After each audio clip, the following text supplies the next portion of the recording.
And so the community has been having difficulty with COVID in general in Sonoma County, in the state of California, and in the world in general. It is important to notice that the number of COVID cases continues to increase. In Sonoma County, in the last 24 hours, 74 new cases have come up. And these are the individuals who, again, went to one of these testing centers and they got tested. But most of us now just get the COVID test and at the store, and then we just take it at home. If we are able to take a few days off from work, we just stay home and we're fine. There are some individuals who test positive, but because they don't have the funding, they go out there and often they get in other people sick. So that 74 is not an accurate number in regards to the number of people who are sick with COVID in the county of Sonoma. And it's the same thing all over the state and the country. The report here from socoemergency.org says that 589 new vaccines have been given to people. And again, these are not for first time individuals, but these are for second time or booster shots. Remember that from now on, COVID will continue to be similar to the flu in the way that every year you're going to get a new version of that medication to be able to develop the defenses necessary, just like you do with the flu. So if you haven't gotten your flu vaccine, get that as soon as possible. And same with COVID. If you go to socoemergency.org, there's plenty of information there and resources for you to become familiar on where they are testing and where you can get your vaccine. Again, in the county of Sonoma, 528 people have passed away as a result of COVID. And so it's important to educate our community. Sometimes when you say, well, this person passed away as a result of COVID, individuals say, well, they had a heart attack. How can it be COVID?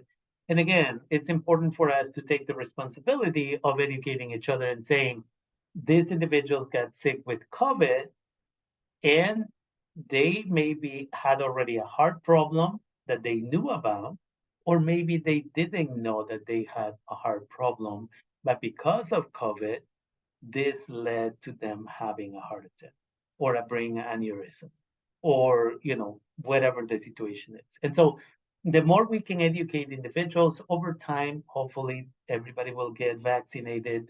And again, we will not continue to lose community members. So 528 is the number where we are at this point.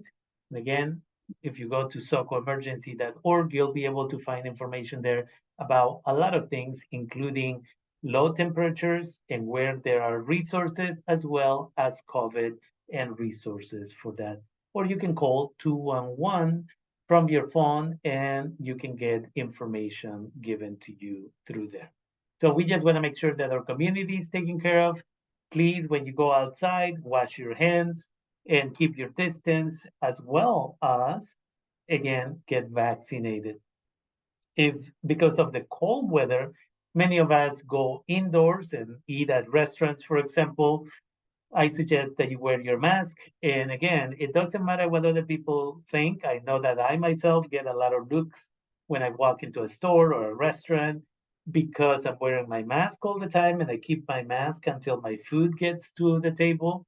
And then if I am with a colleague, then when my food is, when I finish eating my meal, if we're going to stay there and eat, I put my mask on again.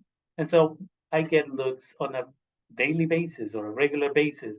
But I'd rather go through that experience than get sick. And so it's important. The other thing that we want to make sure that our community understands is that a lot of the symptoms of COVID are similar to the flu, such as having a fever or a high fever, difficulty breathing, fatigue, muscle aches, headaches, again, the inability to smell or taste, having issues with diarrhea, congestion, or runny nose, all of those things.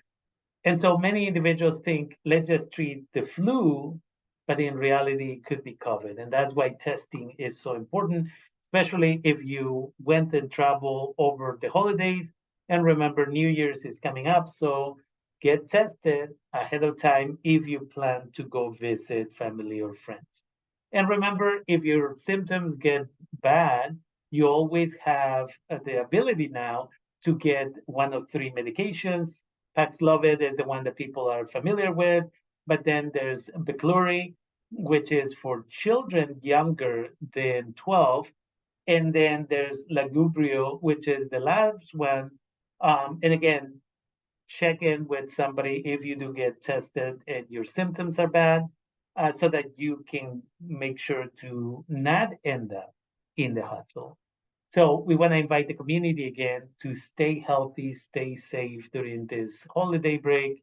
And again, take care of yourself. By taking care of yourself, you're taking care of your family and the community at large.